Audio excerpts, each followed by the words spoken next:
More than 2,000 years ago, this hilltop fortress with its commanding view was supposed to protect the city of Maresha, ruled by the Greeks, from a legendary Jewish revolt, but it didn't work.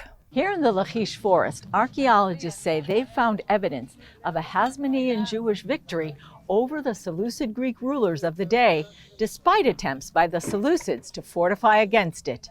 What we discovered here actually connects with the story of Hanukkah and the Hasmonean revolt against the Greeks.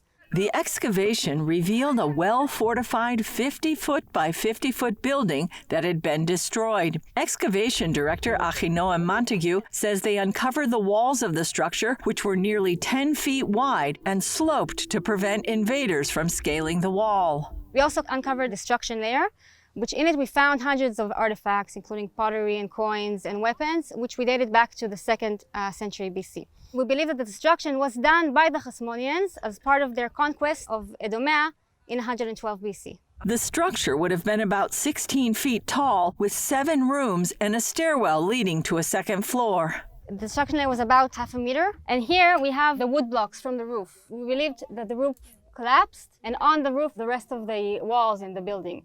During the excavations, we took out hundreds of stones until we reached the destruction layer. The Hasmonean Jews were descendants of the legendary Maccabee family that rose up against the idol-worshipping Greek Seleucid rulers of the day. After the revolt, they cleansed the Jewish temple in Jerusalem and found enough oil to burn in the menorah for one day. According to the story, it burned for 8 days, and thus the holiday of Hanukkah was born. Here, some 40 miles from the Temple Mount, the Hasmoneans were also victorious. We know the stories, the Jews against the Greeks, and this is just the proof of that happening. The site was full of treasures. These are some of the artifacts we found. All these small jugs were used to hold mainly expensive materials such as oils or perfumes. Today we excavated this bronze pin, which was used to hold up the piece of clothing they were wearing at the time. High school students helping in the excavation are also learning important skills and connecting with their past as part of a program called Eretz Israel, or Land of Israel Studies. They arrive the first day, they have no idea what they're doing, and after a few days they come in and tell me what they found, and they can explain to me everything. So seeing them actually learn through the process of digging and touching the history and making history by digging the site.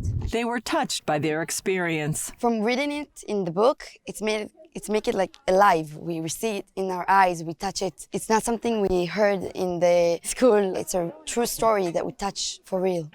We're really digging up the history that we're living it now and celebrating Hanukkah now.